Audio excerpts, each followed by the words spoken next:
Hey, fellow athletes. I have my friend Dr. Anna Cabeca coming back on the podcast today to talk about hormones for men and women. So don't want to leave the men out. So we've been talking a lot about mapping the female cycle out with your exercise and fasting and nutrition.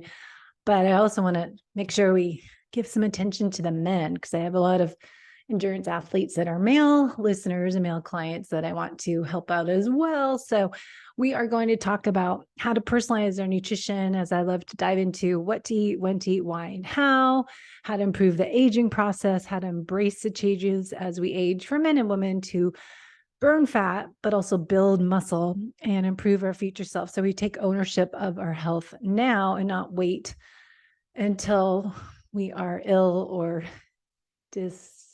I don't know what the right word is, that we're not able to do the things that we like to do. So we want to optimize our health now so we are thriving as we get older and not blaming the aging process. As I would say, we are embracing the aging process. So let me bring on Dr. Anna and we'll dive into what she has found to help the aging process for men and women with hormone optimization. All right. I have the lovely Dr. Anna Cabeca on the show today, who's just glowing with happiness as your grandmother. And you look so good and healthy. Thank you. What's your secret? No, I try to practice what I preach. I definitely do. That's good. So what are you up to? I know you're doing your Keto-Green program with your clients right now. Yeah, we have our Keto-Green challenge going on. So this is like our 6th challenge, but so this is the first one for 2023. And so a lot of new folks in, we have over 300 new people that joined it, and a lot of the veterans of the Keto-Green lifestyle are in it too. So we're seeing some really beautiful, like back on the tracks, feeling good and accountable. They've been checking their urine to see that they're alkaline as well as in ketosis, right? What gets measured gets managed. So I'm doing it right alongside of them, and actually am here having some tea. I already had my MightyMaca elixir for the morning, but one of my recipes in my book, Keto-Green 16, is my cardamom cashew fat bombs. And I'm like, oh, so this is how I'm breaking fast today, is with you, a cup of tea and a cardamom cashew fat bomb, which is like, I'm actually addicted to these, I think, a little bit. And I drizzle it with dark chocolate, 100% dark chocolate. It's just so yummy, and it's very, very satisfying. So it'll time me over till, whenever I decide to eat next. So I know that's what's great about, being fat adapted and following these programs, that you are busy working all day and then you don't have to eat and have the high and low blood sugar. I think that's one of the key benefits for people being fat burners and nutritional ketosis, that they can actually focus more when they're working and get more done instead of having to eat all the time. Right, right. And I think also when you're in higher state of ketosis, so that is a state of higher focus. So, higher focus, less distractions. You don't have cravings pulling you away. It's really a good thing. So let's kind of dive into that. It's not on my top of my questions. I want to talk about hormones for men and women to keep them balanced as we get older. But just when you're talking about ketosis, I think this gets confusing for people. Do you feel like we need to be in nutritional ketosis all the time? Are we supposed to flex in and out of it? Because I think a lot of endurance athletes think, oh, I need to be in ketosis all the time. And they get started reading all this information online.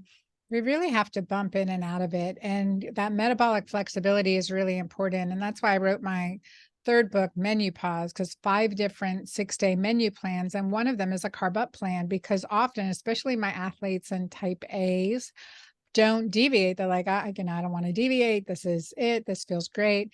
And you get to, it's like the bell curve, doing great, feeling great at the top of the curve, not changing anything. And all of a sudden you're falling off the other end of the mountain.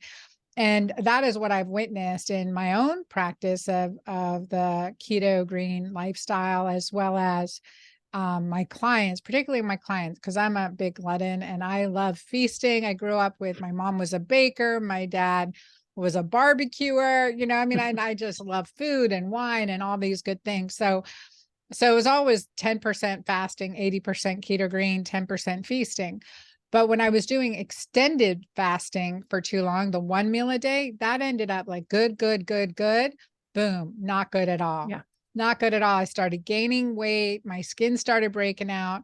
And, and I was like, is this happening to others too? And certainly, like, I'm like, just flex it back up.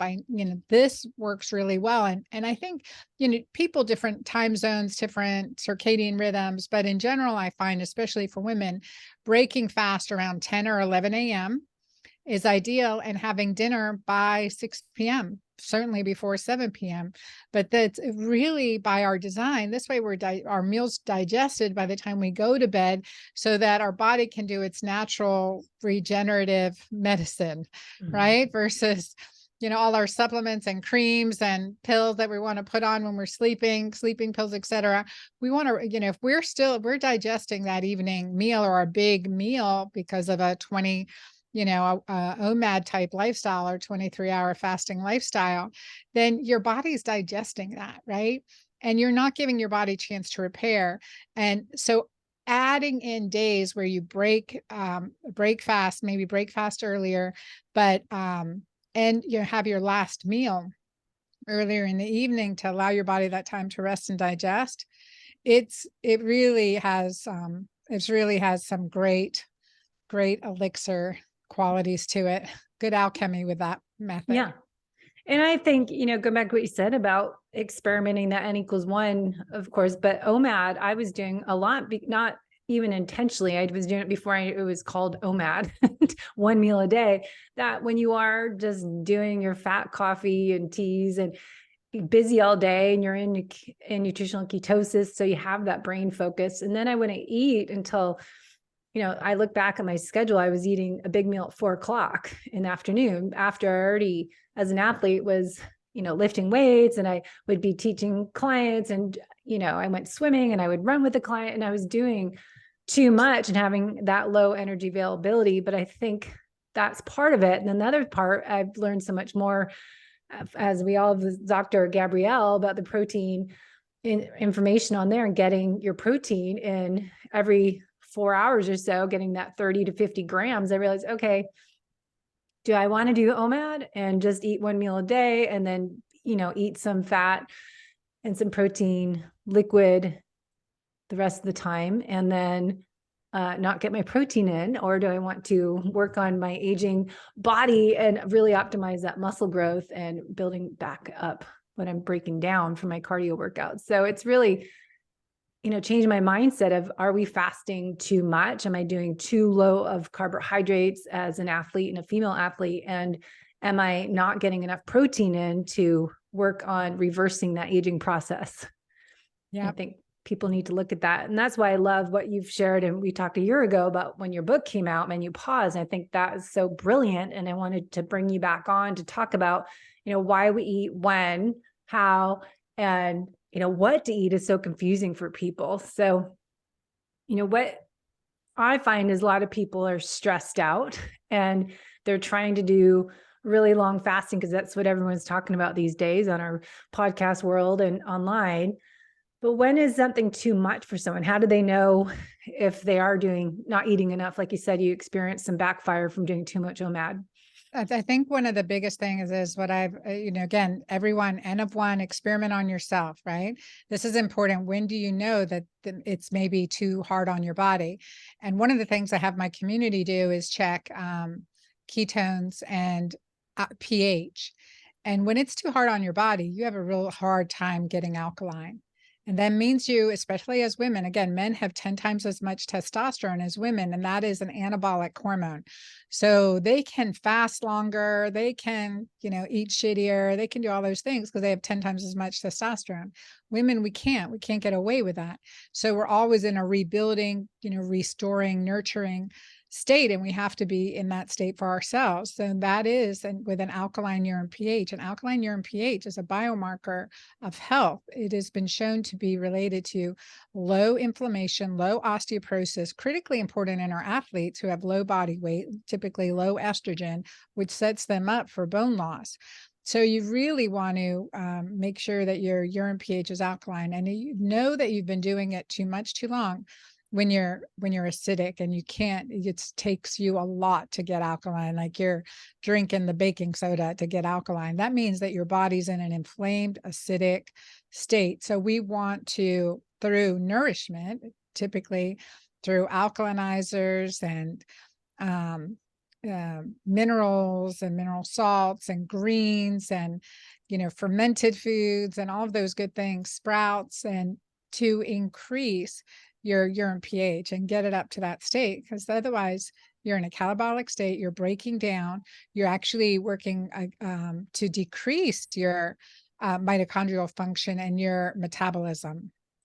And, I learned that the hard way. I wasn't expecting that one either, guys. So I hear, I'm with you. I'm with you on this. And it's like, I was fasting. I remember I was on the road, traveling across from Georgia to Texas, and I did a 5-day water fast. And then I was just doing like carnivore plan. And I mean, I kept gaining and I gained weight. And it was really bizarre to me. Like, what is going on? Then I did another fast because I was gaining weight.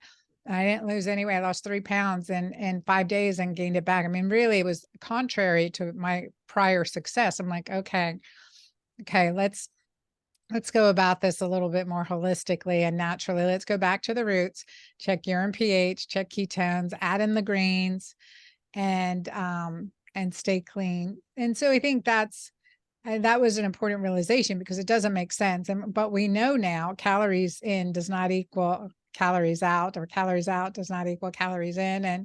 And so it is important, like there's a lot more to our metabolism, our mitochondrial function, our energy, and our hormonal system than that. So yeah.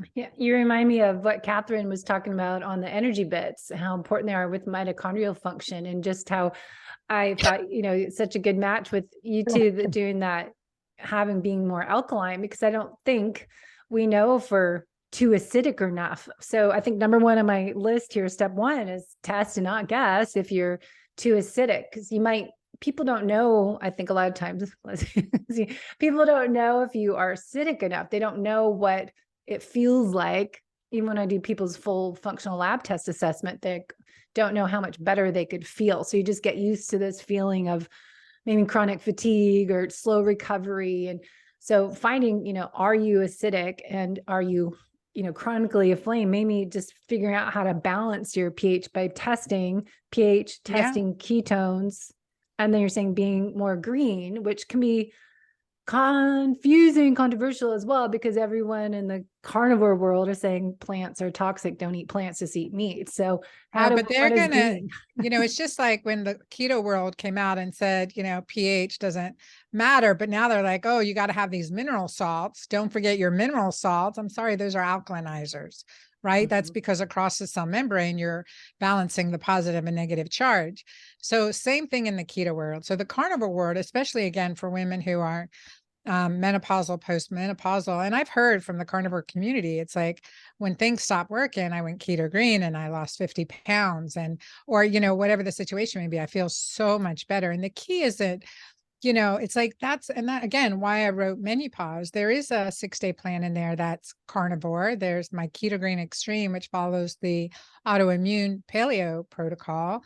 But in the keto-green way, there's a cleanse, and there's a vegan plan with great low carb vegan meals with incorporating enough protein and fat, which is hard for my vegans. But in general, it's something good for us to do if we especially if we've been doing carnivore. I mean, and you can tolerate the plant foods, because we know that's associated with increased gut microbial diversity.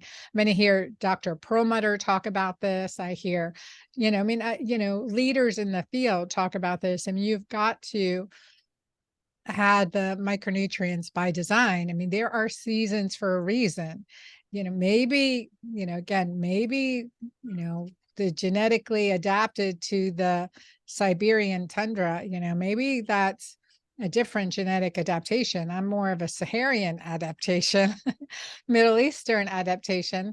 So, it really, you look at that and see experiment, play, but change things up. There are seasons for a reason. We have to play and incorporate that into our lifestyle so that it makes sense, and pay attention, especially when we've been clean. How does food react to you, or what's going on? And, sometimes we can I believe we can pretty much cure from all food sensitivities. And I've done a pretty good job, except for dairy. I am still sensitive to all forms of dairy. And the Even minute I goat have cheese. some Oh, dairy, I miss it. The minute that I have some dairy, I get fluid in this ear. Like if it was, Parmesan sprinkled into something that I was eating or something. I mean, just that little bit, I can get sweat, fluid build up in that ear. It's crazy. yeah, I read Dr. William Davis's new book, The Super Gut. I've been making his probiotic yogurt, and he said the same things. A lot of times just healing the gut and balancing out the microbes in there and how you can get rid of those reactive foods or sensitive foods. But yeah, dairy's a tough one. I don't know how not to do little heavy cream in my coffee. It's like, oh, I gotta get rid of that. So going back to what you said, we're talking about the MenuPause. We talked about this last time, but switching it up, should we do like a 30-day, or how do you know how long you should try a food program before okay, I need to switch it Each up? one is 6 days. And like I would just rotate through and take notes. Where did you feel the best? And then do that one a little longer. And then maybe rotate through and see, again, because there's benefits to each plan.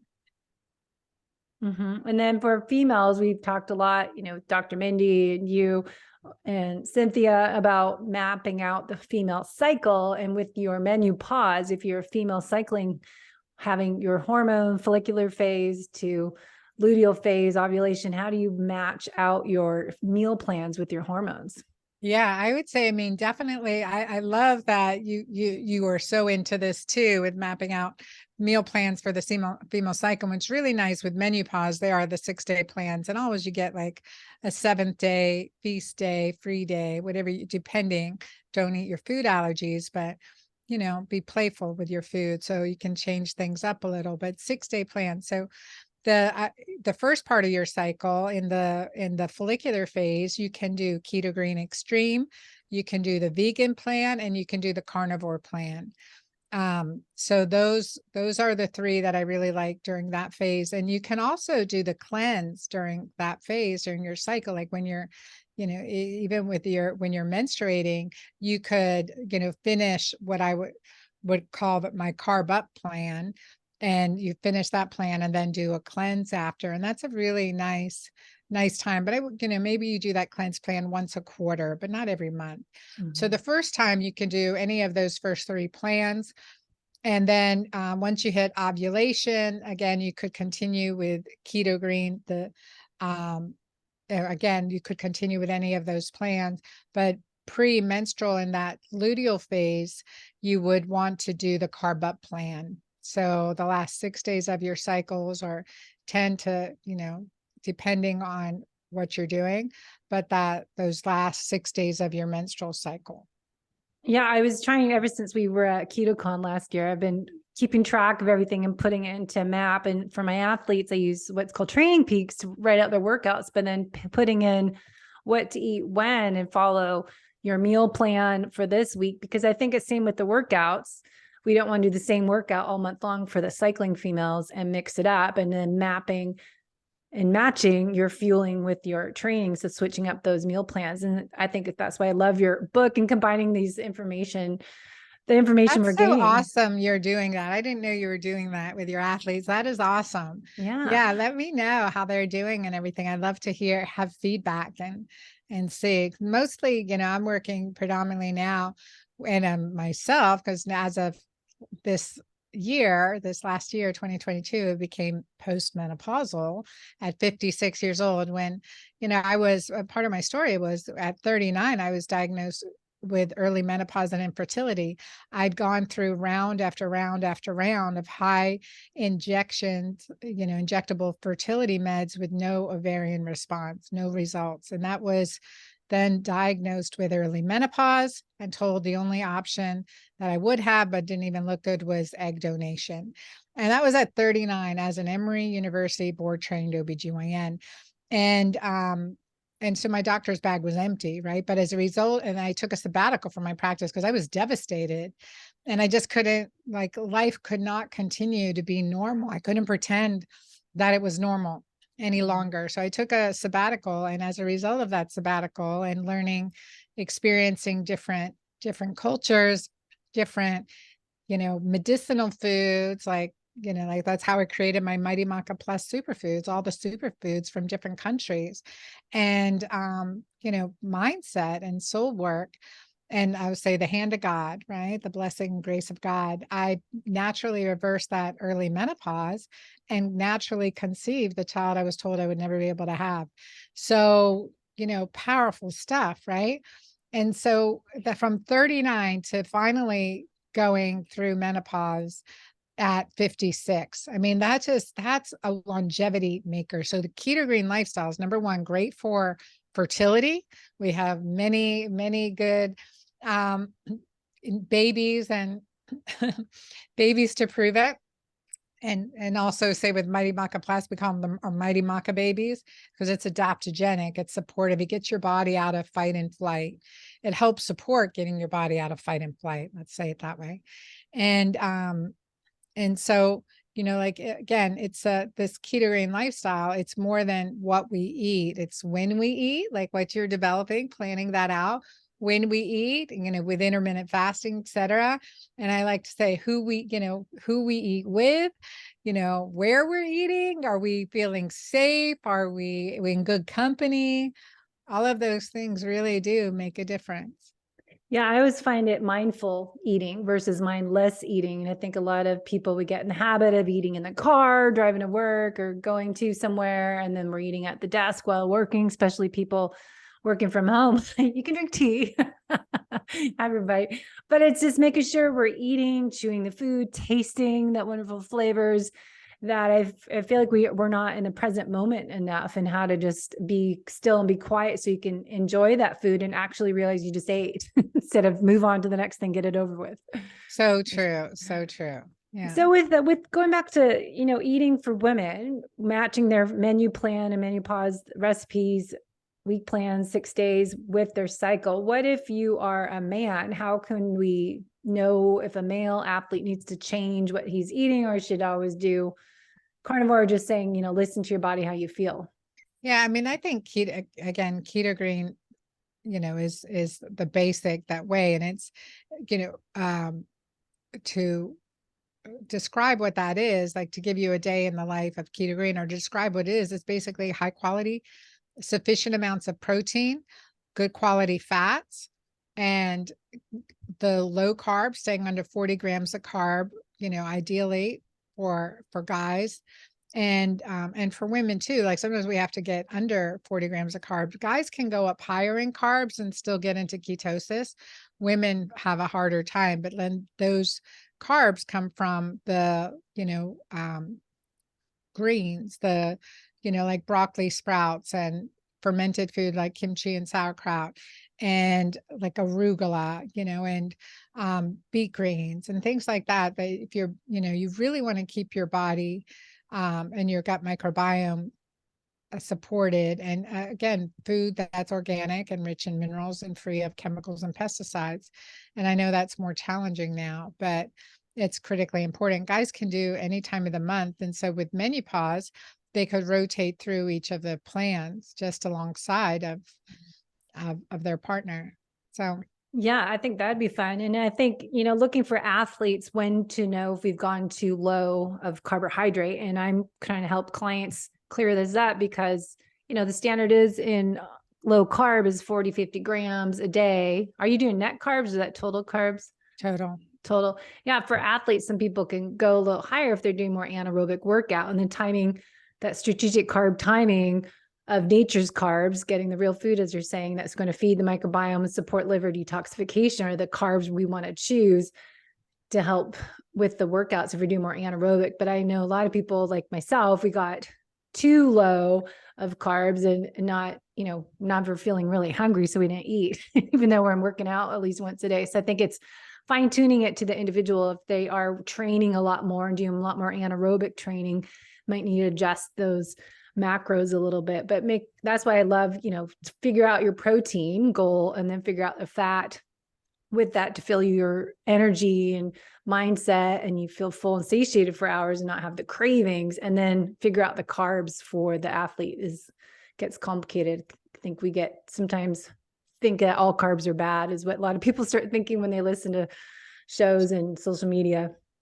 Oh yeah, no, that's so true. It's there's so much more to it. And again, and then having a carb update periodically or after a workout or, you know, so that you can continue to build and grow muscle and get out of a catabolic state. I think So that's that's a piece of it. a good question to throw in there. A lot of people probably ask, why bother with a carb up? Why do we need to carb up? You know, I thought carbs are bad and we're supposed to stay nutritional ketosis. I want to stay burning fat.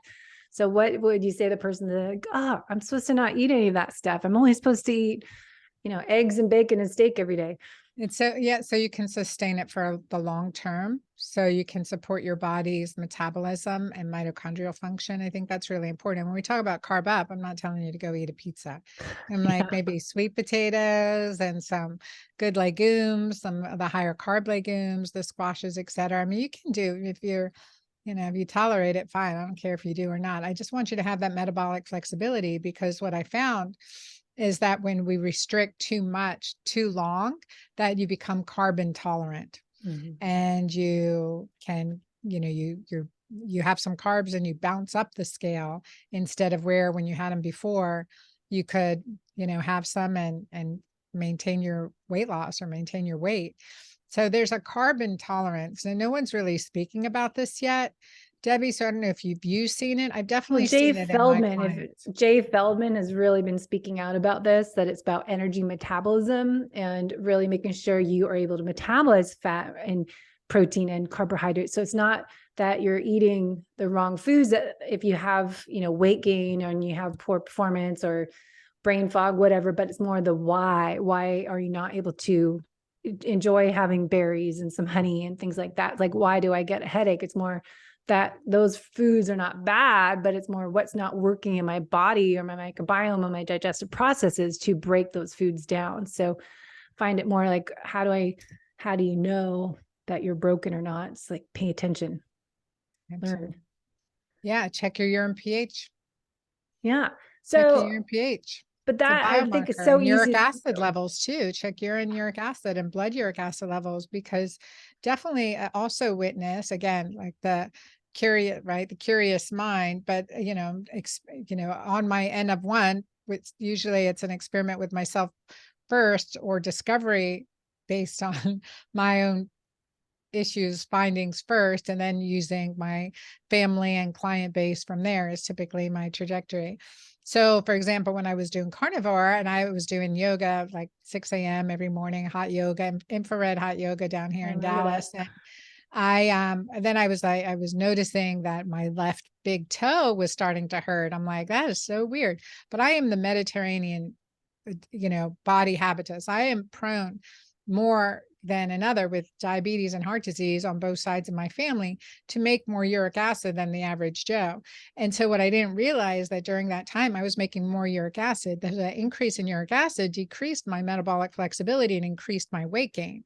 That's a survival mechanism, right? Because in the winter months, I mean, what are you eating?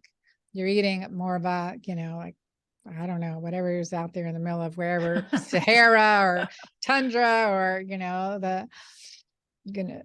yeah. So Or wherever, depending on seasonally. what you're at, but like it's typically what you've dried and stored from the summer months and spring months, right? Mhm. And so, or hunting for that day, but there's be not a lot of fruits and vegetables and greens and all that good stuff. So your uric acid goes up as a protective mechanism, and this adds to hibernation, right? Adds to that body frequency. So when you're checking to see how well are you doing, what's your uric acid doing? Is that optimal? What's your urine pH? Is that optimal? What's your hemoglobin A1C? What's your inflammatory marker, your HSCRP? Is that optimal? Look and see what your body's doing and, and evaluate what you need to do from there. But I definitely saw that there was an increase in uric acid symptomatology, right? And uric acid. And so, switching to, again, back to the keto-green lifestyle and the alkalinizers, making sure I'm getting those on board early enough in the day, that made a really big difference. Clears the uric acid, and alkaline urine pH is associated with lower levels of uric acid. So physiologically, what's happening when we are restricting and eating high purine diet as in carnivore, again, certain genetics more than others, but you're going to create more uric acid, and that's going to work. It worked against me. And then I started examining my patients. You're having trouble. What's your uric acid? How have you been eating? And, and I see that situation. I've seen that situation quite a bit. Do you have people do blood chemistry panel every quarter, or how long do you think to test your blood chemistry and look at those labs? Well, I mean, it really just depends on, I would say, like, you want to get your baseline, and depending on what we need to follow up on, then we evaluate in 3 to 6 months. And then from there, another 3 to 6 months. And then hopefully we can go to annually or change. I always say, every body fluid tells us something. So I may do one round of testing with blood or urine, or, I may do a stool analysis, or salivary analysis. So there's different ways to test at different times. So I always tell my clients, we will be evaluating every body fluid you have at one time or another. Yeah. But on a at-home basis, you're checking your urine to look at that urine pH and learn to see how, what's happening. And then the big caveat is that cortisol increases acidity. So you can be eating perfect, but you're going to have an acidic urine pH because your body's in high cortisol. And those of us with post-traumatic stress disorder or have post-trauma can experience that on a subliminal level a lot more profoundly than others. There's something to pay attention to. And in contrary, the most alkalinizing hormone in our body that opposes cortisol is the most powerful hormone in our body as well, and that is oxytocin. Oxytocin is the hormone of love, connection, and bonding. And this hormone in and of itself is just profoundly healing and alkalinizing. So you can be eating pretty crappily, but have a lot of fun and wake up with an alkaline urine pH. So that's that blending. I know, it's great. And that's what the L-Reuteri yogurt I've been making is supposed to improve my oxytocin hormone based on Dr. Davis's book, Super Gut. So if you are too alkaline, just to review, what would the signs and symptoms of someone that's too acidic? I mean, not alkaline, but if they're too acidic, are there like signs for athletes to look out for that you know of? If they're too acidic? Inflamed. Yeah. So that's going back to inflammation. If they're too acidic and they're not testing, maybe go, maybe I should actually start testing daily because it's so simple. That stick under your urine.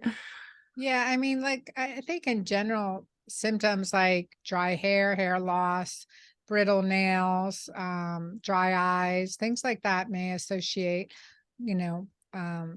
with higher acidity, drying skin, rapid aging as a consequence of higher acidity. Yeah. Because I think, because my clientele are the endurance athletes are struggling to get results by doing all the right things to hear about and how to really personalize their nutrition, exercise, and lifestyle program. And I think so much of it is testing and not guessing. And a simple test, like you're saying, is just do the urine strips and test that each day to figure out where you are. And then the other labs, like we just did on me, upgraded formulas, we did my HTMA, and I was fascinated about the mineral balance, how that impacts my metabolism, my adrenals, and thyroid, how it all correlates together. And then, figure out what to eat based on this information you can get. And then look at your genetics, look at your ancestry background, and really dial in meet my body where it's at and figure out what I need to do. And that changes so much, as you said, like seasonally and the way I'm training and everything else, hormones. So which lab did you do? HTMA? Hair tissue mineral analysis. Okay. Yeah. By upgraded formulas, but you can, they're all, the other companies are the same. I think getting the hair mineral analysis is fascinating to look at. My calcium was off the chart and I had calcium shell and low potassium and copper, and just looking at that to put it into. So high calcium, if you look at that, and if you've done a mammogram, were there calcifications on the mammogram?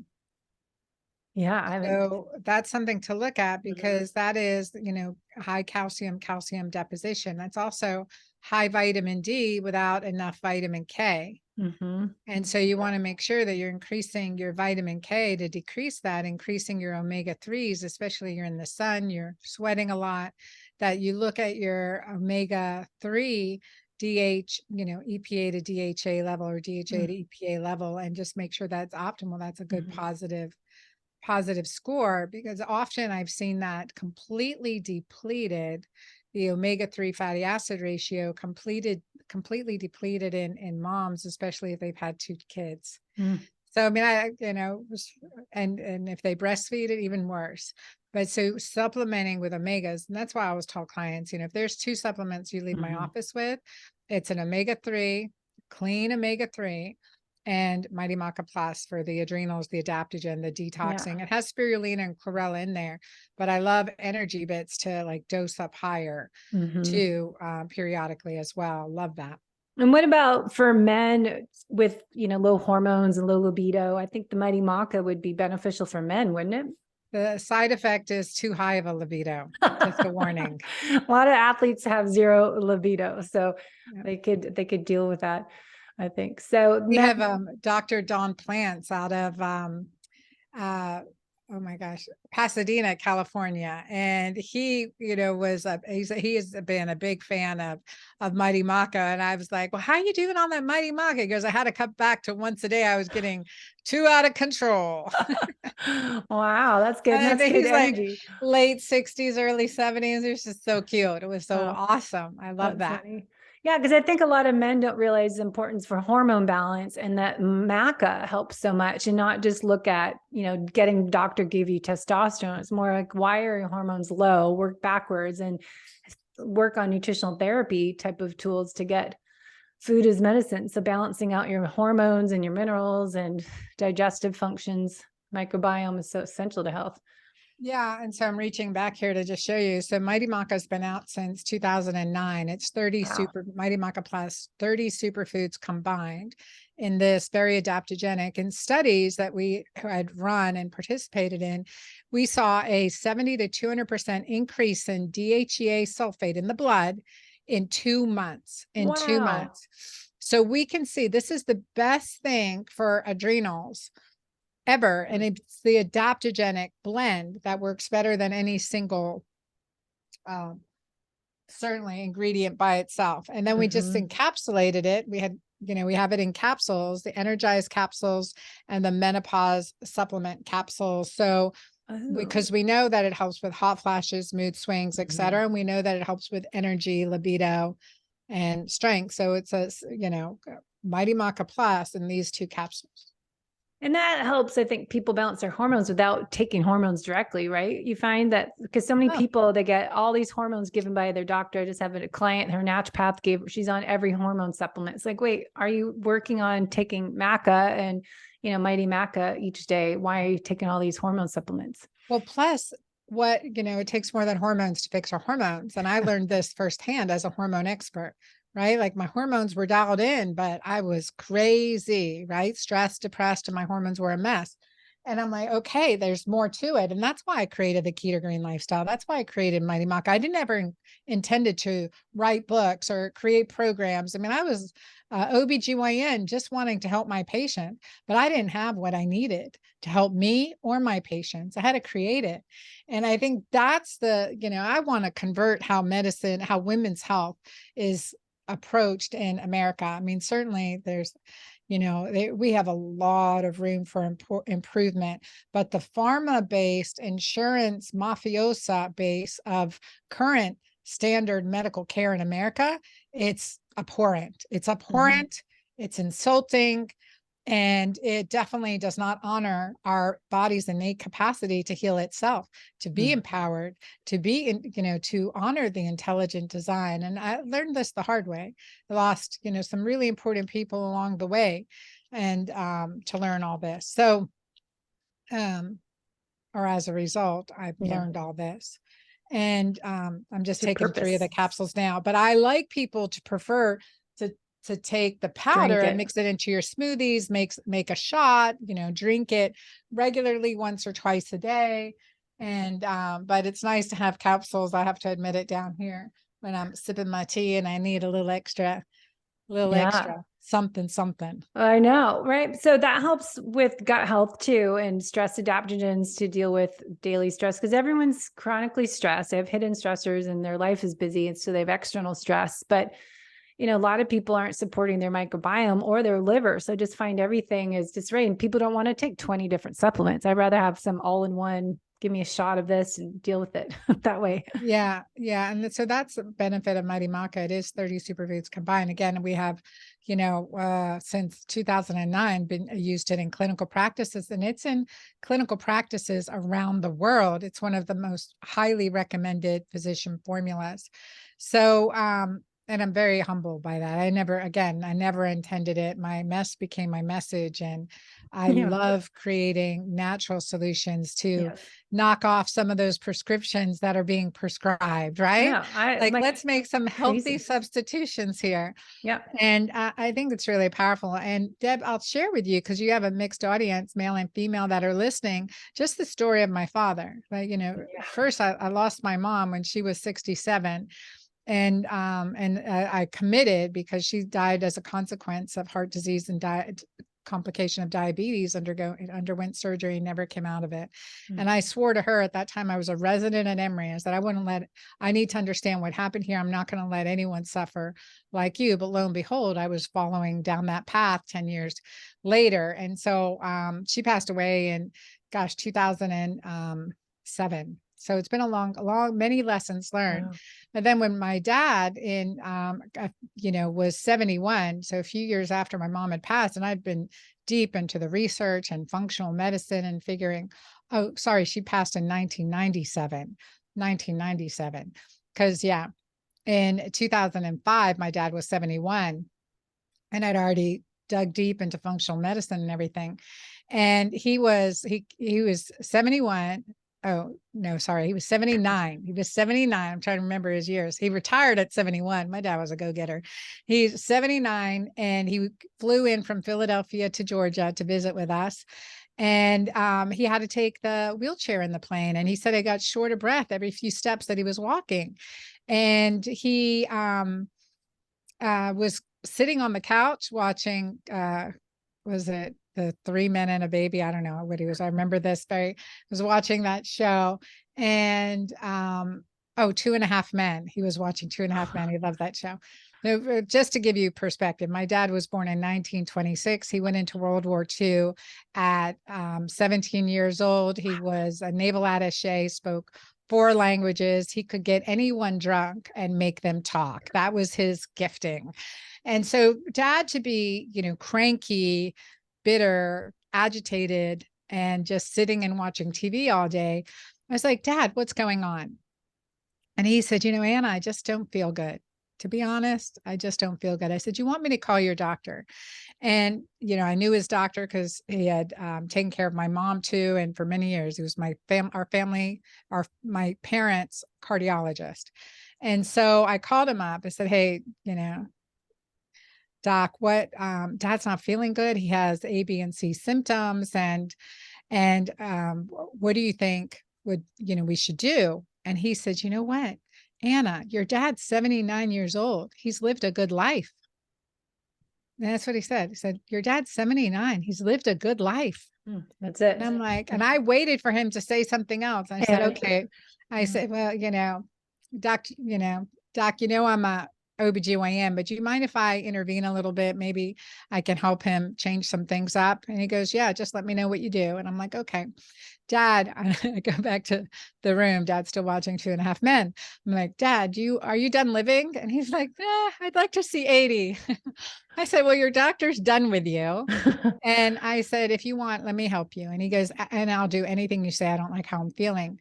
So I looked at his medications. He was on several medications, and he was on insulin, 120 units of insulin a day. Again, 79-year-old diabetic for many years, losing kidney function, all these things, on the verge of dialysis. And so I looked at all his medications. I looked at what he's doing. I took 3 medications away. He followed an early version of my Keto-Green plan, detoxed him, gave him additional detoxification support, like the ingredients in MightyMaca with the milk thistle, vitamin C, and adaptogens. And so took his beer away for 30 days, and not his whiskey, just his beer. And so anyway, what can you do?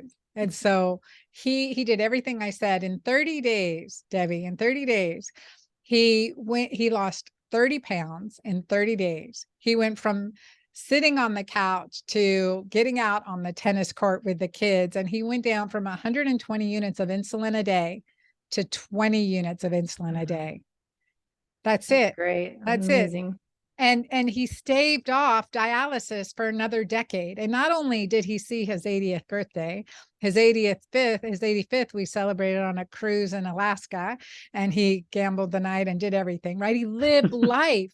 He competed at Sudoku, would always beat us.